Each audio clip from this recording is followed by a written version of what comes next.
আলোচনা হতে যাচ্ছে দশম শ্রেণীর সাহিত্য সঞ্চয়নের এমন একটি কবিতা যার নাম হচ্ছে অসুখী একজন। এই কবিতাটি যিনি লিখেছেন চিলির কবি পাবলো নেরুদা।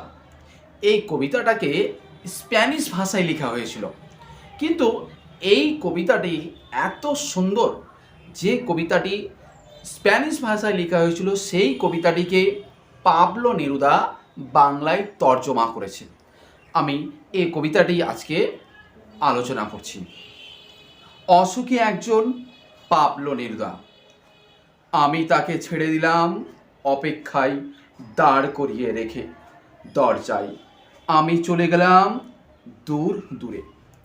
দেখো, কবি পাবলো নেরুদা এখানে বোঝাতে চাইছে যে অ্যাকচুয়ালি কবি আর একজন সঙ্গী রয়েছে।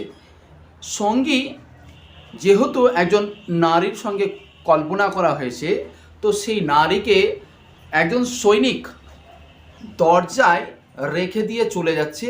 সে যুদ্ধক্ষেত্রে যাচ্ছে বা বর্ডার সীমান্তে যাচ্ছে। তার জন্যই কবি বলেছে যে আমি তাকে ছেড়ে দিলাম অপেক্ষায় দাঁড় করিয়ে রেখে দরজায়। আমি চলে গেলাম দূর দূরে। অর্থাৎ কবি একজন সৈনিক তার সঙ্গীকে দরজায় রেখে দিয়ে কবি বা সৈনিক তিনি কিন্তু আস্তে আস্তে করে তিনি কিন্তু যুদ্ধের সীমান্তে যাচ্ছে। সে জানতো না আমি আর কখনো ফিরে আসবো না। কবি বলছে যে যে কথকটা অথবা যে যোদ্ধাটা যে সঙ্গীকে রেখে দিয়ে যাচ্ছে, সে সঙ্গীটা জানতো না যে কথক আর কখনো ফিরে আসবে না।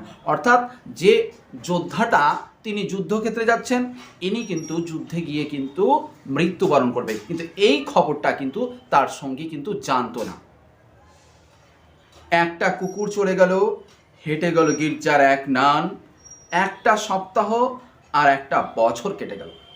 এবারে যোদ্ধা যখন চলে গেল যুদ্ধক্ষেত্রে, সঙ্গী অর্থাৎ তার প্রিয়তমা অপেক্ষায় দাঁড় করিয়ে আছে এবং সেই প্রিয়তমা অপেক্ষা করছে যে তার ওই কথক বা যোদ্ধা কখন ফিরে আসবে। এই সময়টা দেখতে দেখতে ওই প্রিয়তমার সামনে দিয়ে একটা কুকুর চলে গেল। আর কে গেল? গির্জার সন্ন্যাসী, যারা যারা পূজা করে, এই গির্জার সন্ন্যাসীরা চলে গেল। আর কি হলো? একটার পর একটা সপ্তাহ আর একটা বছর পার হয়ে গেল, কিন্তু ওই প্রিয়তমা যে যে যোদ্ধার অথবা যে কবির অপেক্ষা করছে, সে কবি কিন্তু আর আসছে না। বৃষ্টিতে ধুয়ে দিল আমার পায়ের দাগ, ঘাস জন্মালো রাস্তায়। অর্থাৎ ওই প্রিয়তমা বা সঙ্গীটা বা নারীটা কথকের অপেক্ষা করতে করতে, যোদ্ধার অপেক্ষা করতে কিন্তু সে কিন্তু ওই যোদ্ধাটা বা কথক কিন্তু আর কখনো ফিরে আসছে না। যখন কথক ফিরে আসছে না, তো ওই কথকের বা যোদ্ধার যখন পায়ের দাগ দেখছিল, হঠাৎ কিন্তু বৃষ্টি আসলো, এসে কথকের পায়ের দাগ কিন্তু ধুয়ে দিল। আর একটার পর একটা পাথরের মতো বছরগুলো নেমে এলো তার মাথার ওপর। এখানে পাবলো নেরুদা বোঝাতে চেয়েছে যে যোদ্ধা একজন সঙ্গীকে রেখে দিয়ে যখন চলে গিয়েছে, তো ওই সঙ্গীটা ওই যোদ্ধার এত অপেক্ষা করছে যে কখন আসবে। সে যখন আসছে না, তখন তার সামনে দিয়ে কুকুর চলে গেল, গির্জার সন্ন্যাসীরাও চলে যাচ্ছে। আর কি হচ্ছে? বছরের পর বছর কেটে যাচ্ছে, সপ্তাহ কেটে যাচ্ছে। বছরগুলো কেমন কাটছে? পাথরের মতো করে কাটছে। অর্থাৎ সময় কাটছে না, তবুও সময়টাকে পার করছে, কিন্তু প্রিয়তমা বা সঙ্গী কিন্তু আর কিন্তু আসছে না। আমি এই কথাটা সংক্ষেপে বলি বোঝানোর ক্ষেত্রে, তারপরে আমি কবিতাটাকে দুটা স্তবকে ভাগ করব।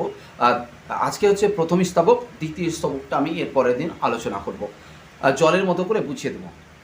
দেখো, অসুখী একজন কবিতা, অসুখী মানে হচ্ছে যার সুখ নেই। এই কবিতাটা পাবলো নেরুদা তিনি কিন্তু স্প্যানিশ ভাষায় লিখেছে। এই কবিতাটা নবারুণ ভট্টাচার্য তিনি কিন্তু বাংলায় লিখেছে। এবারে কবি পাবলো নেরুদা অ্যাকচুয়ালি এখানে তুলনা করেছে যে একদিকে প্রেম বড় না আর একদিকে যুদ্ধ বড়। বর্ডারে যুদ্ধ লেগে গেছে, সৈনিক অথবা যোদ্ধা তার প্রিয় সঙ্গীকে বা প্রিয়তমাকে এক জায়গায় দরজায় দাঁড় করিয়ে রেখে দিয়ে কিন্তু চলে যাচ্ছে। ওই প্রিয়তমা বা সঙ্গী ওই যোদ্ধার অপেক্ষা করছে যে তার প্রিয়তমা কখন ফিরে আসবে, কিন্তু অপেক্ষা করতে করতে দরজায় অপেক্ষা করে আছে।